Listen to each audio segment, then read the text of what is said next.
Ready আমলকির মোরব্বা। এখানে আমি কিছু আমলকি নিয়ে নিয়েছি। আমলকিগুলো খুব ভালো করে ধুয়ে নিয়েছি।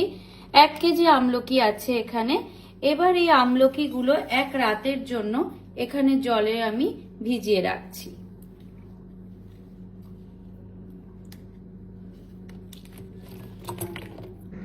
গোটা 1 রাত আমলকিগুলো জলে ভেজানো ছিল।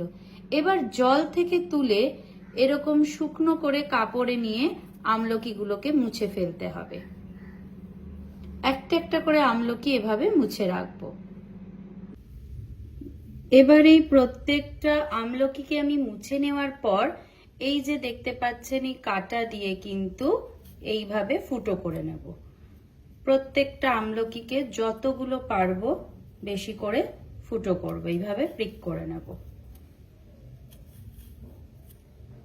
এবারে এখানে আমি নিয়ে নিয়েছি 1 কেজি মিশ্রি। এরকম বড় বড় মিশ্রি নিয়েছি, একটু ভেঙে নিয়েছি। মানে যতটা আমি আমলকি নেব ঠিক ততটাই মিশ্রি হবে। এবার নেক্সট প্রসেস। এবার প্রথমে কড়াই বসিয়ে আমি এই যে 1 কেজি মিশ্রি নিয়েছিলাম এই পুরোটা এই কড়াইতে দিয়ে দিচ্ছি।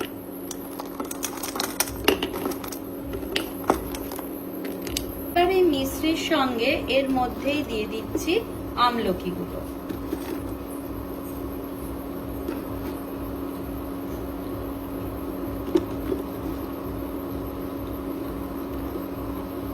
এবার এর মধ্যে খুব সামান্য একটু জল দিচ্ছি, 3 টেবিল স্পুন মতো একটু জল দিলাম, দিয়ে এবার এটা হতে দেব।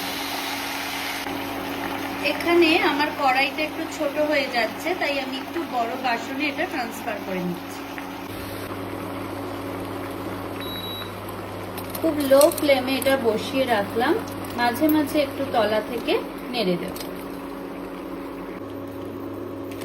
এই যে দেখুন মিশ্রিগুলো কিন্তু প্রায় অনেকটাই মেল্ট হয়ে গেছে।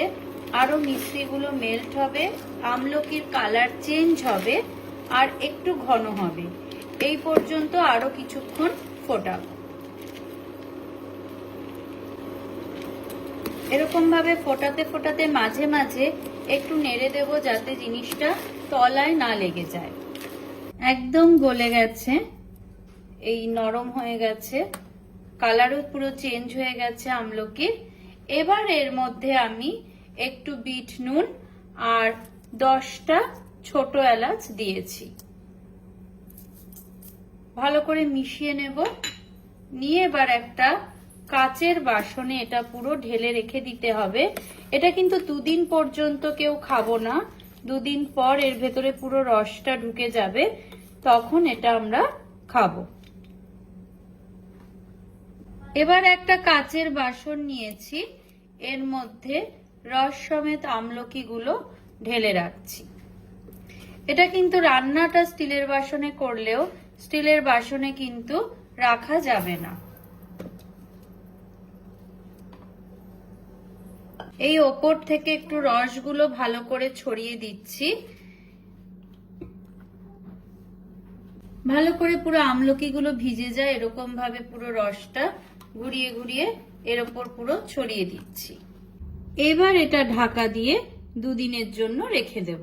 হ্যাঁ, তবে ঠান্ডা হলেই কিন্তু ঢাকা দেব।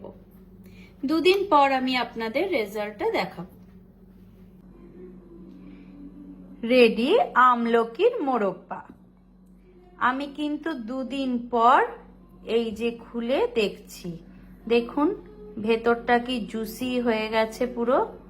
এই যে এটা কিন্তু 6 মাস থেকে 1 বছর অবধি রেখে খাওয়া যেতে পারে। এবং এই যে এক্সট্রা যে শিরাগুলো রয়েছে সেই শিরা দিয়ে কিন্তু নেক্সট আরো বানানো যেতে পারে। যদি কেউ মনে করেন আরো আমলকি বানিয়ে রাখবেন, এই শিরাটাও ব্যবহার করতে পারেন।